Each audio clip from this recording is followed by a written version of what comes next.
নমস্কার বন্ধুরা, আমি ছন্দা গোস্বামী। আমার চ্যানেলে আপনাদের সবাইকে স্বাগত জানাই। আমি আজকে একটা খুব সহজ জলখাবারের রেসিপি নিয়ে চলে এসেছি, গোলা রুটি। তো আপনারা অনেকেই হয়তো বানান, তো আমি কিভাবে বানাই সেটাই আজ শেয়ার করব আপনাদের সাথে। এর জন্য আমি 2 কাপ আটা নিয়ে নিয়েছি, আর 2টো ডিম এর মধ্যে আমি দিয়ে দিলাম। যারা ডিম খান না তারা এটাকে বাদ দেবেন। এর মধ্যে একটু আলু গ্রেট করে দিতে পারেন, তবে আমি আলু দিইনি।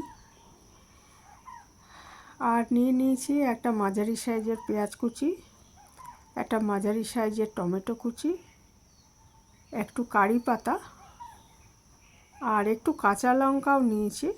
কাঁচা লঙ্কা কুচি করে নিয়েছি, 2টো কাঁচা লঙ্কা কুচি করে নিয়েছি।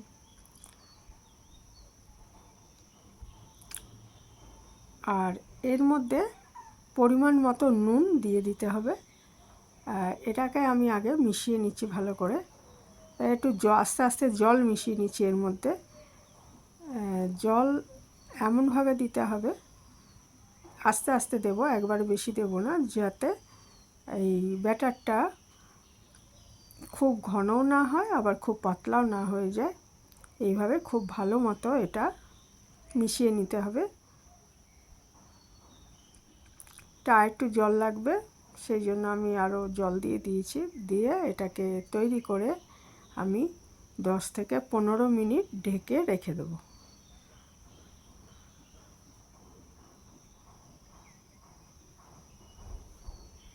আমি ঢেকে রেখে দিচ্ছি 10 মিনিট।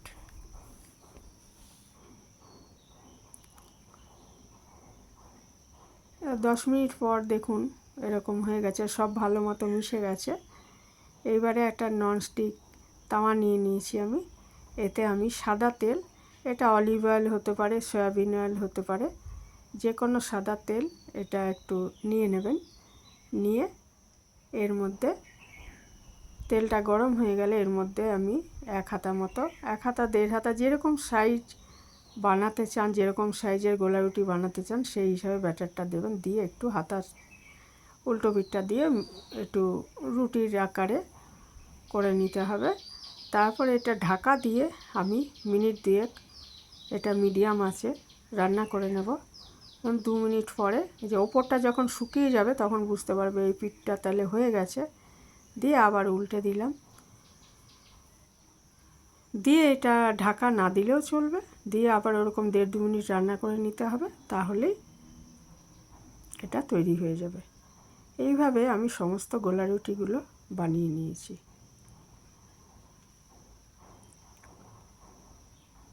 একটা তুলে নিলাম, আবার একটা দিয়ে দিচ্ছি।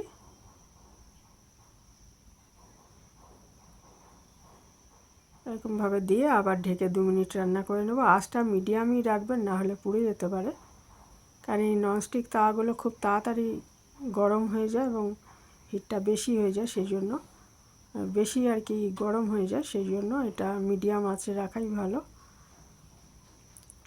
দিয়ে এটাকে আমি ঢেকে 2 মিনিট রান্না করে নিচ্ছি। তারপরে আবার উল্টে দেব, দিয়ে অপর পিঠটা করে নেব। তাহলেই গোলা রুটিগুলো খুবই সহজ রেসিপি।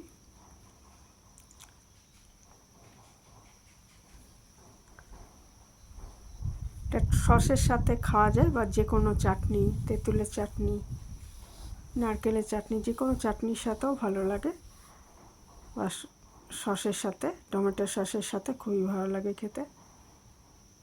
আর এমনকি শুধুও খেয়ে নেওয়া যায়, কারণ এর মধ্যে সবজি আছে। তো এই ছিল আমার আজকে সিম্পল রেসিপি। যারা এই পর্যন্ত দেখলেন তাদের অনেক ধন্যবাদ। ভালো থাকবেন সবাই।